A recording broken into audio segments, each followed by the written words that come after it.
சுவாமியே சரணமையப்பா. அகிலாண்ட கோடி பிரம்மாண்ட நாயகனே சரணமையப்பா.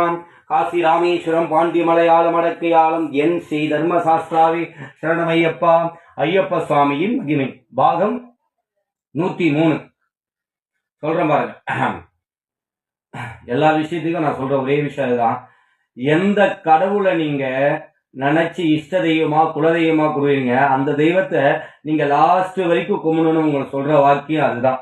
என்னன்னா, நேற்று ஒரு சாமி என்னுடைய யூடியூப் பார்த்து எனக்கு அங்க வந்து போன் பண்றார். அவர் பேர் வந்து முருகருடைய பேர் தான், தணிகவே. பாத்தீங்கன்னா, யாரோட பேராக இருந்தாலும் சரி, சிவன் பேராக இருந்தாலும் சரி, முருகர் பேராக இருந்தாலும் சரி, விநாயகர் பேர் இருந்தாலும் சரி, யாருடைய பேராக இருந்தாலும் நீங்கள் நினைக்கும் முதல் தெய்வம் யார், இஷ்ட தெய்வம் யார், குலதெய்வம் யார், இஷ்ட தெய்வத்தை லாஸ்ட் வரைக்கும் உங்களுக்கு கும்பிட சொல்றேன். ஏன்னா குலதெய்வத்தை அந்த மாதிரி தான் கும்பிட சொல்றேன். ஏன்னா இஷ்ட தெய்வம் என்பது உன்னை முதலாக தாயின் கருவறை சுமப்பதற்பது போல் முதல் இஷ்ட தெய்வம், உனக்கு ரொம்ப பிடிக்கிற தெய்வம். அந்த பிடிச்ச தெய்வத்தை நீங்க வந்து மறந்துட்டு அந்த தெய்வம் சோதிக்குதுன்ட்டு இன்னொரு கடவுளுக்கு போறீங்க பாருங்க, அந்த குழந்தை ஏங்குங்க. கடவுள் வந்து நான் கடவுள்னு என்னைக்குமே யாருக்கிட்டே காட்டுறது கிடையாதுங்க. தெய்வம் அவன் நம்பில் ஒருத்தவன் மனிதன். இறைவன் வந்து மனிதனாக தான் உன்னிடத்தில் பிரகாசிக்கிறான், கடவுளாக உன்னிடத்தில் பிரகாசிக்கவில்லை. அன்புக்கு இயங்குகிறான். அதனால்தான் அன்பே சிவம் சொல்றோம், அன்பே கடவுள் என்றோம். அப்படியேப்பட்ட அந்த அன்பின் வடிவான கடவுளை முதலாக நீங்க வந்து எந்த தெய்வத்தை நீங்க பாக்குறீங்களோ, எப்படி நம்ம கருவறையில் சுமந்த தாய் வந்து அம்மா என்ற வார்த்தையை முதலில் சொல்லுறீங்களோ, அதே மாதிரிதான் தன் இஷ்ட தெய்வத்தின் முதலாக உங்கள் கண்ணில் காமித்த அந்த இஷ்ட தெய்வத்தை கும்பிட போறீங்க. அது லாஸ்ட் வரைக்கும் அவரை கும்பிடணும். சோதிக்காம கடவுள் யாருமே இல்லை, சோதிக்காம கடவுள் யாருமே இல்லை. அப்படி சோதனைகளை தாண்டி சாதனை புரிய வைப்பான் இறைவன். அது எந்த கடவுளாக இருந்தாலும் சரி. முருகரோட பக்தனாக இருந்தால் முருகரோட பக்தனாக தான் லாஸ்ட் வரைக்கும் இருக்கணும். விநாயகரோட பக்தனாக விநாயகரோட பக்தனாக லாஸ்ட் இருக்கணும். சிவனோட பக்தனாக இருந்தால் சிவனோட பக்தனாக தான் இருக்கணும். ஐயப்பனுடைய பக்தனாக இருந்தால் ஐயப்பனோட பக்தனாக தான் இருக்கணும். பெருமாளுடைய பக்தனாக இருந்தால் பெருமாளுடைய பக்தனாக தான் இருக்கணும். எனக்கு பெருமாளை கும்பிட்டுட்டே இருந்தேன், பெருமாள் என்ன ரொம்ப சோதனை கும்பிட்டாரு, நான் அங்கிருந்து எனக்கு முருகர் நல்லது பண்றாரு, நான் முருகர் கிட்ட போறேன். அங்கு இறைவன் பெருமாள் ஏகுகின்றான். நீ என்னதான்டா கும்பிட்ட ஃபர்ஸ்ட், நான் முன்னில் ஒருத்தன்டா, அன்புக்கு இயங்குகிறேன்டா நானு, அன்பே வடிவானவன்டா நானு. எப்படி பெருமாள் நினைக்கிறான். நீ இஷ்ட தெய்வத்தை மற்றவங்களை மாற்றும் போது அவன் உன்னை தப்பா நினைக்க போறது இல்லை. இறைவன் அவன் மனதில் ஒரு சஞ்சலம், இறைவன் மனதில் ஒரு சஞ்சலம். குழந்தை தானே.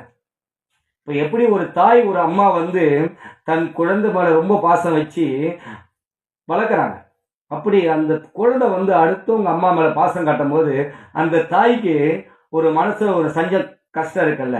அதே மாதிரிதான் இறைவன், அதேதான் இறைவன், தாய் தான் இறைவன். அந்த இறைவனை உணருங்கள். இதுதான் தத்துவமசி என்ன உணர்த்தினா. அதுதான் இன்னைக்கு ஐயப்பனுடைய மகிமையா உங்ககிட்ட நான் சொல்லின்னு இருக்கேன். எந்த கடவுளை நீங்க கும்பிடுறீங்களோ அந்த கடவுளை உண்மையாக நேசியுங்கள். எல்லா கடவுளையும் கும்பிடுங்க. எந்த கடவுளையும் நான் கும்பிட வேணாம்னு சொல்ல மாட்டேன். முருகரை கும்பிடுங்க, விநாயகரை கும்பிடுங்க, பெருமாளை கும்பிடுங்க, சிவனை குடும்ப, மகாலட்சுமியை குடும்ப, ஆதி பராசக்தி கொடுங்க, எல்லா கடவுளையும் கும்பிடுங்க. ஆனா முதல்ல உங்களை கண்ணில் காமித்த தெய்வம் யார், அந்த கடவுள் நீங்க எங்க வைக்கணும்? உன் தலைக்கு மேல் மகுடத்தில் வைக்க வேண்டும். அவன் கஷ்டத்தை கொடுப்பான் தாயா, அந்த கஷ்டத்தை தாண்டிதான் நீ மேல வரணும். கஷ்டம் கொடுக்காம எந்த கடவுளும் கஷ்டம் கொடுக்காம இருக்க மாட்டாரு. நீ ஐயப்ப இன்னை வரைக்கும் என்ன கஷ்டத்தை கொடுக்கலன்றீங்களா? இன்னைய வரைக்கும் என்ன சோதிச்சுருந்தா இருக்கான் கடவுள். சாதாரண ஐயப்பன் இல்ல, சோதனை கொடுத்துருந்தா இருக்கிறான். சோதனையை தாண்டி என்னை கையை பிடிச்சி ஈர்த்து மேல நிக்க வைக்கிறான் ஐயப்பன். சும்மா இல்ல. 44 வயசாச்சு, 44 வயசு வரைக்கும் என்ன வந்து பகவான் சோதிக்காமலா இல்ல, சோதிச்சுருந்தா இருக்கிறான். சோதிச்சுன்னு சாதனையை கொடுத்துருந்தா இருக்கான். சோதனையை கொடுத்து கையை பிடிச்சி ஈர்த்து சாதனையை பிடிக்கிறான். அவன் எப்படி தெரியுமா? குழந்தைய தொட்டிலையும் ஆட்டி விட்டு கிள்ளியும் விடுவான் கடவுள். சும்மா இல்ல, அந்த கிள்ளி விட்டு வலிக்குதுன்ட்டு நான் அவன் மேல வெறுப்பாவனான்னு பார்ப்பான். அதுதான் சோதனை. அது தெரிஞ்சுங்க. இறைவனை எந்த ஒரு கடவுளை நீங்க நினைக்கிறீங்களோ அவனிடத்தில் முழுமையாக இருங்கள். எந்த கடவுளிடத்தில் மாறாதீங்க தயவு செய்து.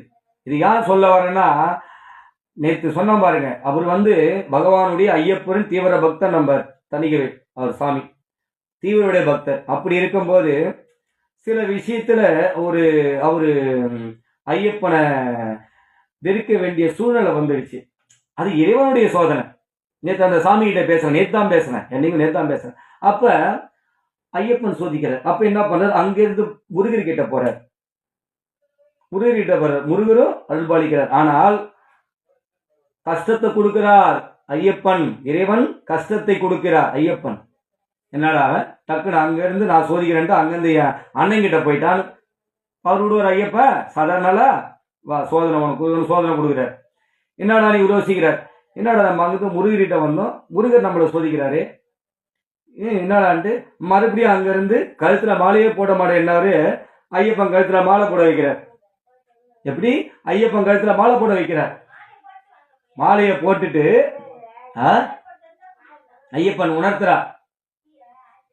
உணர்த்துறாரு. என் கூட நேற்று பேச வைக்கிறார். ஆனா ஐயப்பன் அவர்கிட்ட முன்னாடி கனவுல வர்றாரு. ஒரு குழந்தை ரூபமா அவர்கிட்ட விளையாடுறாரு, போறாரு. என்ன ஏன்டா நீ வெறுக்கிறேன்னு அவர்கிட்ட கேட்கிறாரு. கனவுல வந்து குழந்தை ரூபத்துல ஐயப்பன் வர்றாரு. என்னையாண்டா நீ வெறுக்கிற, நான் உன் மேல பாசமா தானே இருக்கேன். கஷ்டத்தை கொடுப்பான் இறைவன். கை கொடுத்து உன்னை தூக்கிவிட்டு அழகு பார்ப்பவன் இறைவன் மட்டுமே, மனிதர்கள் கிடையாது. இறைவன் ஒருவன் மட்டுமே. நீ அவ்விடத்தில் நம்பி இறங்கும் போது இறைவன் உன்னை 1000 சோதனை கொடுத்தாலும் உன்னை தளர்த்தூட்டி தலை நிமர வைப்பான் பகவான் ஐயப்பன். ஸ்ரீதர்ம சாஸ்தா, வெற்றி வடிவேலன், விநாயக பெருமான், முருகப்பெருமான், பெருமாள், சிவபெருமான், ஆதிபராசக்தி, அத்தனை தெய்வம் சோதிப்பாங்க, கைவிட மாட்டாங்க. அவங்கள நீங்க அம்மா எப்பனா இவங்களை அந்த இடத்துல வைக்கணும், மகுடமா தான் வைக்கணும். அவங்கள தூக்கி இவங்க நல்லது செய்யற அவங்களா கூடாது. சோதனை கொடுத்தா சாதனையா இருக்கிறவங்க. அதனால தயவு செய்து இறைவனை முழுமையாக நம்பி 1000 சோதனை கொடுத்தாலும் அந்த சோதனையை தாண்டி நீங்க எல்லாருமே நல்லா இருங்க, வாழ்க வளமுடன். ஒரு தெய்வத்தை கும்பிடுனா அந்த தெய்வத்தையே கும்பிடுங்க, எல்லா தெய்வத்தையும் கும்பிடுங்க, அந்த தெய்வத்தில் உண்மையாக இருங்க. அந்த தெய்வத்தை மனசை யாருமே சஞ்சலப்படுத்தாதீங்க.